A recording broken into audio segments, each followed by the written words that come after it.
Eu entrei no banheiro porque a luz estava acesa há tempo demais. A porta não estava trancada. Lá dentro, meu pai estava ajoelhado no chão. A camiseta suada, o celular na mão, o rosto escondido entre os braços. Ao redor dele, dezenas de comprovantes de Pix jogados no piso frio e uma frase que ele repetia como um mantra quebrado. Dessa vez eu ganho. Dessa vez eu recupero tudo. Mas o que ele não sabia, ou talvez soubesse, é que já fazia muito tempo que ele não estava jogando para ganhar. Ele só estava cavando o próprio buraco. Meu pai se chama Carlos Alberto Ferreira. Tem 53 anos. Ou melhor, tinha. Porque o homem que ele foi um dia não existe mais. Durante a maior parte da minha vida, ele foi o tipo de pai que todo mundo respeitava. Trabalhava como supervisor de logística numa transportadora aqui em Minas Gerais, sempre de camisa social, caneta no bolso e aquele jeitão sério, mas brincalhão com os amigos mais próximos. Era casado com minha mãe, Dona Lúcia, há quase 30 anos. Tiveram 2 filhos, eu, Bruno, hoje com 26, e minha irmã mais nova, Amanda, de 17. A gente cresceu em uma casa simples, mas cheia de amor. Nada de luxo, mas também nunca passamos necessidade. Meu pai era o pilar, a rocha. Ele acordava cedo, fazia o café para minha mãe antes de sair e sempre chegava em casa no mesmo horário. Gostava de sentar na varanda, tomar um copo de café preto e escutar música no radinho velho dele. Música boa é a que toca a alma, ele dizia. Nos fins de semana era futebol na TV, almoço em família e culto aos domingos. Ele era muito ligado à igreja, ajudava nas campanhas, nas cestas básicas, nas palavras de apoio. Me ensinou desde cedo que dignidade vinha do suor, do esforço e da honestidade. Meu pai sempre foi assim, discreto, responsável, presente.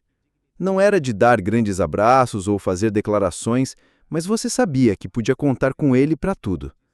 Ele tinha um sonho: se aposentar cedo e abrir um pequeno comércio com a minha mãe, um armazém no bairro onde os dois pudessem trabalhar juntos e ficar perto dos netos, quando eles viessem. Esse era o plano. Aos olhos de todos, ele era um homem de bem, um exemplo. Aquela pessoa que nunca levantaria a voz com ninguém, que sempre pagava as contas em dia, que não bebia, não fumava, nunca teve vício nenhum. Mas o que ninguém sabia, e nem ele mesmo, talvez, é que por trás dessa rotina estável havia um vazio que ele nunca deixou transparecer. Uma vontade de provar que ainda era útil, ainda era forte, ainda podia ser mais do que um número na folha de pagamento. Foi aí que o jogo do tigrinho apareceu. Um anúncio colorido, chamativo, com promessas de lucro rápido e fácil. Ganhe dinheiro sem sair de casa, dizia a propaganda. Ele clicou, baixou o aplicativo e, naquele momento, sem saber, deu o primeiro passo rumo à destruição de tudo que ele construiu em mais de 50 anos. O que veio depois foi uma transformação lenta, quase imperceptível no começo, mas devastadora. Tudo começou numa segunda-feira comum. Meu pai tinha voltado do trabalho mais cedo porque o caminhão da empresa tinha quebrado e o turno foi encerrado antes do horário. Sentado na varanda, como sempre fazia, ele mexia no celular, vendo vídeos no YouTube, coisa nova para ele que até pouco tempo só usava o aparelho para WhatsApp e chamadas. Foi aí que apareceu o anúncio do jogo do Tigrinho. Um vídeo animado, cheio de efeitos, com gente sorrindo, sacando dinheiro, dizendo frases como: ganhei R$ 1.000 em 15 minutos só girando. Você também pode mudar de vida com o jogo do Tigrinho. Meu pai assistiu até o fim e clicou. Não custa nada tentar, ele comentou com minha mãe. Baixou o app, se cadastrou e fez o primeiro depósito, R$ 50. Naquela mesma noite, ganhou R$ 180. A vibração dele foi surreal. Veio mostrar para mim e para minha mãe. Olha isso, Trujão, 3 giradas e eu já fiz quase o triplo. É só saber a hora certa de parar, filho. A gente riu. Ele parecia uma criança empolgada com um brinquedo novo. No fundo, eu achei inofensivo. Achei que era só uma fase. Ele também achava. Nos dias seguintes, ele começou a falar mais sobre o jogo. Dizia que era um investimento inteligente, que aquilo era o futuro, que quem ainda confiava em salário estava ficando para trás. Mostrava vídeos no celular de pessoas dizendo que largaram o emprego graças ao jogo do tigrinho. A linguagem era sempre a mesma: método, estratégia, horário certo, multiplicação de ganhos. Meu pai começou a seguir páginas no Instagram que falavam só disso. Viu lives com influenciadores que ensinavam os macetes. E ele acreditava, porque para ele, se tinha gente ganhando, ele também podia. Ninguém influenciou diretamente. Não foi um amigo que apresentou o jogo. Foi o algoritmo, as promessas, a propaganda disfarçada de sucesso. E talvez, mais do que isso, tenha sido o orgulho. Ele via colegas mais jovens comprando carro, fazendo viagens, postando sobre day trade, marketing digital, apostas esportivas. Ele não dizia, mas eu percebia. Meu pai queria mostrar que ainda tinha valor, que também sabia ganhar dinheiro, que também podia estar por dentro das novas formas de renda. O jogo do tigrinho entrou na vida dele como passatempo, mas encontrou o lugar exato para crescer. Um homem trabalhador, cansado, orgulhoso, com medo de ser ultrapassado. Na cabeça dele era só um complemento, uma jogada de mestre para dar uma força na aposentadoria. O que ele não sabia é que o primeiro clique naquele tigre animado seria como acender um pavio curto, ligado a uma bomba silenciosa que ainda estava prestes a explodir. Nos primeiros dias, meu pai era só sorriso. A cada giro no jogo do tigrinho parecia que ele ganhava mais do que dinheiro. Ganhava autoestima, confiança, um novo senso de controle. Começou com R$ 50 e em menos de uma semana já tinha feito mais de R$ 1.000. Lembro dele me chamando na cozinha com o celular na mão, animado como uma criança. Olha isso, Bruno. Ganhei R$ 220 agora, em 5 minutos. Isso aqui é melhor que 13º salário. A gente riu.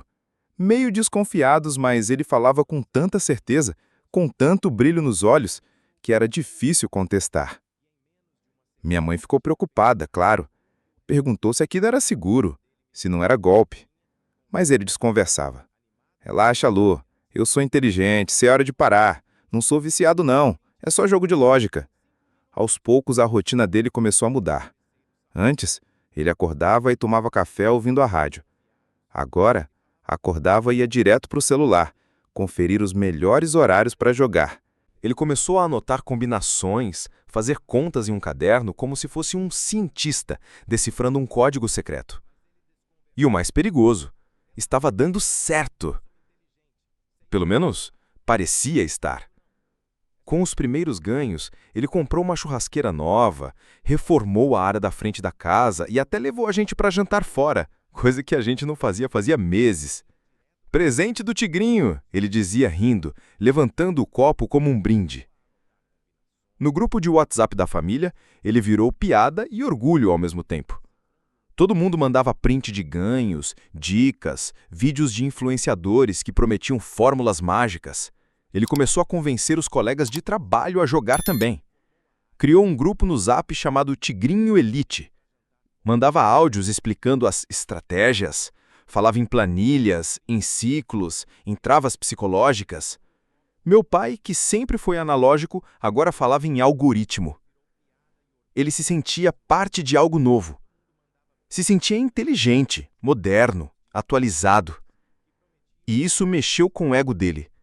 Um homem simples, trabalhador, que nunca teve acesso a luxos, de repente se viu como alguém capaz de multiplicar dinheiro com um toque na tela. Apostava com calma, recolhia o lucro, reinvestia. Falava como se estivesse na bolsa de valores. Não é sorte, filho, é inteligência emocional. É saber sair na hora certa. Mas o que ele não percebia, e ninguém percebia, é que o sistema do jogo era feito para deixar ele ganhar no começo, para alimentar essa ilusão de controle, para que ele sentisse que era especial. E quando isso acontece, o tombo costuma ser mais alto, porque quanto mais ele ganhava, mais acreditava que nunca perderia. E quanto mais acreditava nisso, mais ele se aproximava do ponto onde não ia mais conseguir parar. A queda do meu pai não foi um tombo de uma vez. Foi um escorregão lento, disfarçado de sorte. E a pior parte é que ninguém percebeu que ele estava caindo. Nem ele. Depois de alguns meses no jogo do tigrinho, os ganhos começaram a diminuir. Mas ele sempre tinha uma explicação. Hoje foi só teste, o algoritmo mudou. Tô analisando um novo horário que promete dobrar em 20 minutos. Fiquei negativo agora, mas mês passado tirei mais de 2.000. As perdas começaram a ficar maiores que os ganhos, mas ele chamava isso de investimento de risco. Para cada derrota, ele fazia um novo depósito, porque na cabeça dele, o próximo giro podia ser a recuperação total. Começaram os pedidos de dinheiro. Primeiro, discretos. Filho, me empresta R$ 100? Esqueci de pagar uma conta aqui. Depois, mais urgentes. Bruno, se o cartão está com limite, preciso só de um adiantamento, eu te devolvo semana que vem. Mas o dinheiro nunca voltava. E quando a gente cobrava, ele virava o rosto, se irritava, dizia que a gente não confiava nele. Minha mãe começou a estranhar os atrasos nas contas. Luz atrasada, água vencida, aluguel empurrado com conversa mole. Um dia, ela descobriu que ele tinha feito um empréstimo de R$ 7.000 no nome dela, sem ela saber. Quando confrontado, ele chorou, pediu desculpas, disse que estava perdido, mas que tinha tudo sob controle. É a última vez. Eu juro por Deus, Lúcia. Eu vou parar. Vou sair dessa. Essa foi a primeira de muitas promessas. Ele até desinstalou o aplicativo, mas reinstalava 2 dias depois. Começou a jogar escondido. Ia para o quarto mais cedo, levava o celular para o banheiro, vivia com os olhos vermelhos, cansado, mas jurava que estava tudo bem. E quando a gente insistia, ele ficava agressivo. Vocês acham que eu sou vagabundo? Eu tô tentando melhorar a vida da gente. Vocês não entendem nada. A vergonha dele virou raiva. A raiva virou isolamento. Ele parou de ir à igreja. Parou de falar com os amigos. Parou de cuidar dele mesmo. Começou a vender coisas da casa. Um micro-ondas sumiu. Depois, a TV do quarto. O botijão de gás foi trocado por um elétrico emprestado. E o carro? O carro. Vendeu por 1/3 do valor e disse que era porque dava muito gasto. A verdade era simples. O jogo tinha virado um buraco sem fundo. E cada promessa de parar era só mais um empurrão para o fundo. Ele acreditava que ia conseguir sair, mas só afundava mais. Ele já não jogava para ganhar, jogava para recuperar o que perdeu.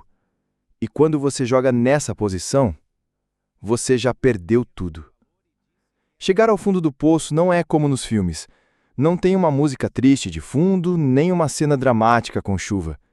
Na vida real, o fundo é silencioso, frio e solitário. Meu pai já não olhava mais nos olhos da gente. Vivia de cabeça baixa, andando de um lado para o outro dentro de casa como se estivesse sendo perseguido por algo invisível. Falava pouco, dormia mal, comia o que tivesse quando comia. A gente tentava conversar, mas ele virava as costas. Meu irmão mais novo parou de falar com ele. Minha mãe, cansada, chorava em silêncio no quarto. O que sobrou da casa foi sendo desmontado em pedaços. As cadeiras antigas da sala vendidas por aplicativo. O fogão, trocado por um mais velho. O ar-condicionado instalado com um sacrifício desapareceu numa madrugada. Aos poucos, as dívidas ficaram impagáveis. Aquele empréstimo de R$ 7.000 virou 18.000 com juros e renegociações. Depois, mais 2 cartões estourados, nomes sujos, cobrança judicial. Ele começou a pedir dinheiro emprestado com conhecidos, depois com desconhecidos, fez empréstimo com agiotas, usando o carro da minha mãe como garantia. Perdeu o carro. E junto com o carro, perdeu a confiança dela. Uma noite, os dois discutiram feio. A Amanda ouviu tudo do quarto. Meu pai gritou. Minha mãe gritou de volta. No fim, só se ouviu o barulho da porta batendo. E depois, o silêncio absoluto. Na manhã seguinte, ele não apareceu para tomar café, nem para trabalhar, nem para almoçar. O quarto estava trancado. Minha mãe pediu para eu abrir. Entrei. Ele estava no chão do banheiro, de pijama, tremendo, com os olhos inchados.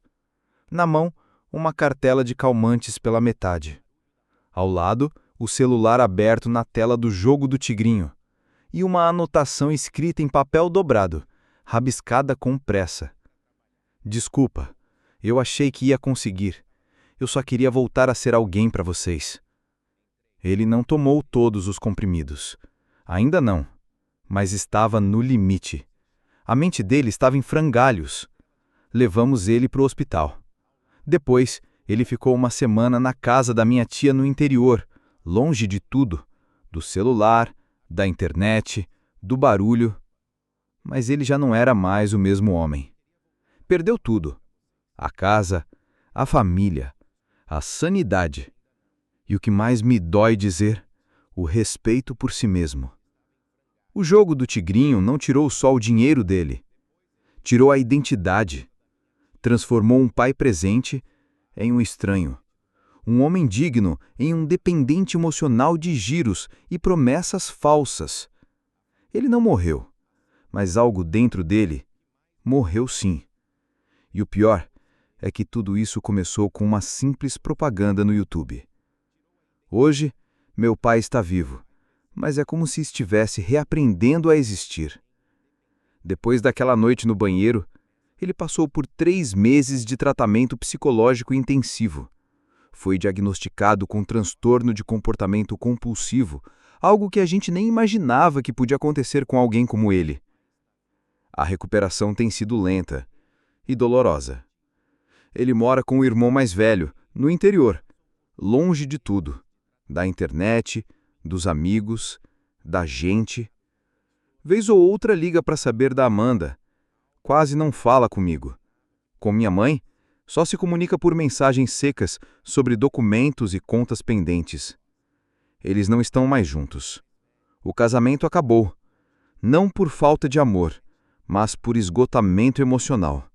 Minha mãe tentou, por muito tempo, mas chegou uma hora em que ela entendeu que para salvar a si mesma e a filha, precisava sair do meio do incêndio. Ela carrega uma tristeza silenciosa nos olhos até hoje, como se tivesse perdido alguém que ainda respira. Quanto a mim, ainda estou aprendendo a perdoar, porque ver seu pai cair assim tão fundo quebra alguma coisa dentro da gente. Uma parte da confiança, da admiração, da imagem que a gente tem de segurança se despedaça. Não é fácil entender que a culpa não é só dele, que existe uma indústria bilionária alimentando esse vício, uma máquina feita para sugar o máximo de pessoas, um máximo de tempo, o máximo de dinheiro.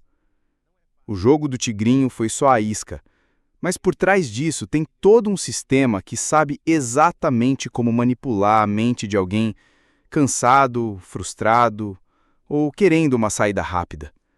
Meu pai foi mais uma vítima, mais um homem comum que caiu na promessa de ganhar fácil e que pagou caro, caro demais. Ele não recuperou nada do que perdeu. A casa foi vendida para pagar as dívidas, os bens leiloados ou repassados com desvalorização. O nome dele até hoje segue restrito.